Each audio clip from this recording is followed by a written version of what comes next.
Bonjour, dans cette vidéo, je vous développe un peu plus ce qu'on attend de vous par rapport au mémoire sur sa structure, comment vous allez composer les différentes parties. Donc, vous allez commencer par une introduction. Donc, en général, l'introduction, elle fait 2-3 pages, hein. Et on dit souvent qu'une introduction et une conclusion, c'est 10% du mémoire. Donc, si vous faites un mémoire qui fait entre une trentaine de pages, il y a 3 pages d'intro, 3 pages de conclusion, à peu près. D'accord?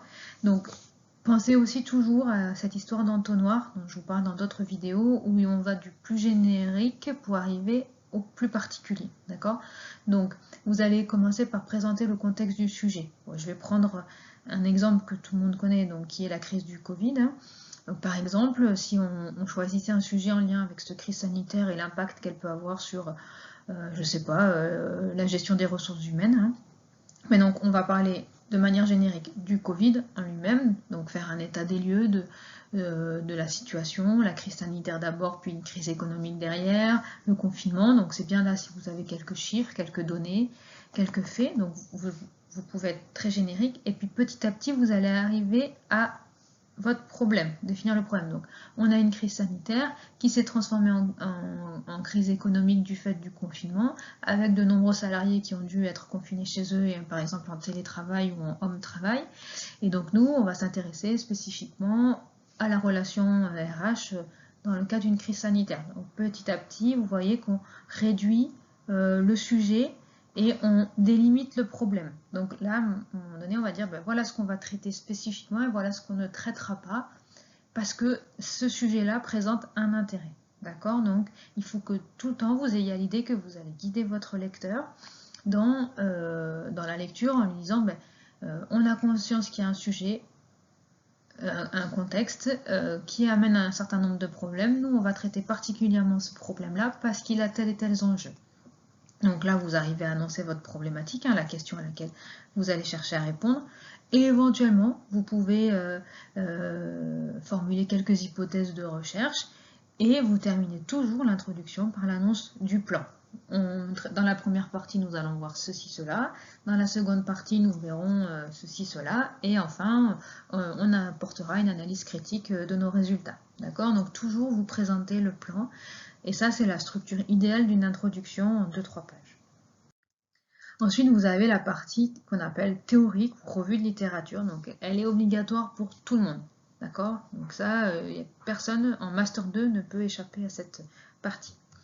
Donc, j'ai fait une vidéo exprès sur la revue de littérature, mais de manière globale, je reprends les éléments. Donc, une revue de littérature, c'est un état des lieux de ce qui a été dit par plusieurs auteurs. D'accord? Donc, vous allez devoir aller pour vos sujets chercher. Alors, dans la vidéo sur la revue de littérature, je parle de une vingtaine d'articles, 20 à 30 articles. Déjà, si vous en avez 10, c'est très bien. Bon, moi, je pense qu'en deçà de 10, vous avez bâclé le sujet, d'accord? Donc, il faudrait trouver idéalement entre 10 et 30 articles scientifiques qui traitent de votre sujet. Donc, encore une fois, vous n'allez pas trouver un article qui traite exactement de votre sujet, et c'est tant mieux, sinon ça serait de la redite, et vous ne pourriez rien apporter de nouveau. Vous allez devoir mailler ensemble plusieurs écrits scientifiques pour arriver à construire votre revue de littérature. Donc, là, je parle d'articles, vous pouvez aussi trouver des livres, hein, il y a un certain nombre de livres qui sont publiés, qui sont intéressants. Compte tenu de la fermeture des bibliothèques, etc., c'est plus facile de trouver des articles scientifiques sur Internet, donc c'est pour ça que je vous oriente là-dessus. Mais voilà, donc vous allez dans votre revue de littérature, donc faire la synthèse de plusieurs articles scientifiques et livres, en montrant ce qui a déjà été dit sur ce sujet, ce qui est intéressant sur ce sujet et ce qui reste à montrer et questionner. D'accord? Et souvent, cette partie théorique, elle se fait en 1, 2 ou 3 sections. Ça sera à vous de voir, et ça, c'est le plan que vous devez valider avec votre tuteur. Ensuite, donc, il y a la partie plus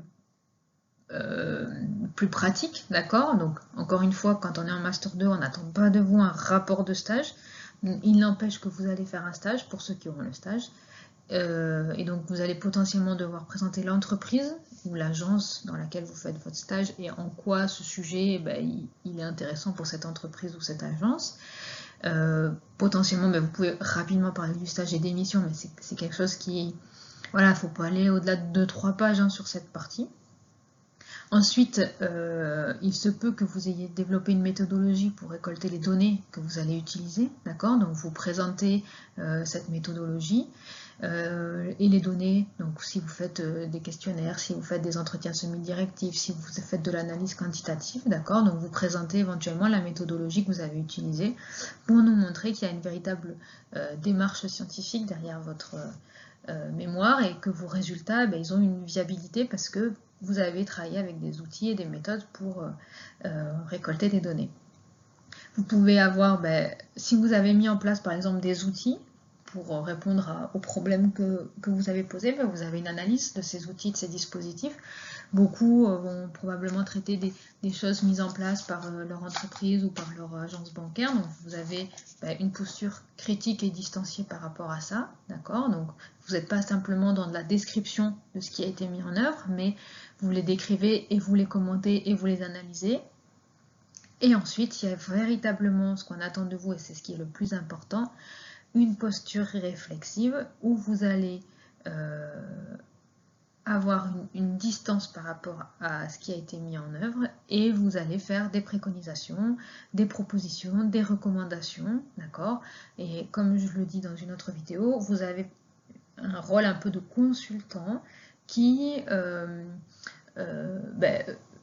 formerait quelqu'un dans une même situation, qui apporterait du conseil à quelqu'un dans une même situation, qu'est-ce qu'idéalement il devrait faire pour s'en sortir au mieux, d'accord? Ou quel serait le conseil que vous apportez à votre entreprise ou à votre agence au terme de votre stage et de votre mémoire.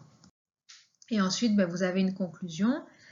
Cette conclusion, vous allez reprendre un petit peu le même format que l'introduction, c'est-à-dire que vous représentez le contexte, l'intérêt de votre mémoire, vous présentez rapidement un résumé des résultats, d'accord? Donc vous reprenez les grands résultats que vous avez obtenus et puis vous les présentez, sans faire de redite, hein, mais vous dites, voilà, notre mémoire a permis de montrer ça, ça, ça. Vous avez aussi une posture critique par rapport aux limites de votre travail. Vous aviez une problématique, vous l'avez traitée, vous avez apporté une réponse, mais il y a d'autres réponses qui auraient pu être apportées, d'accord? Donc, il faut avoir conscience que votre travail il a des limites. Et c'est très bien, c'est un peu comme si là vous disiez, si l'année prochaine un autre étudiant devait poursuivre le travail, voilà ce que je lui conseillerais de travailler. Et voilà, et donc de proposer des approfondissements qui pourraient être initiés par un autre stagiaire.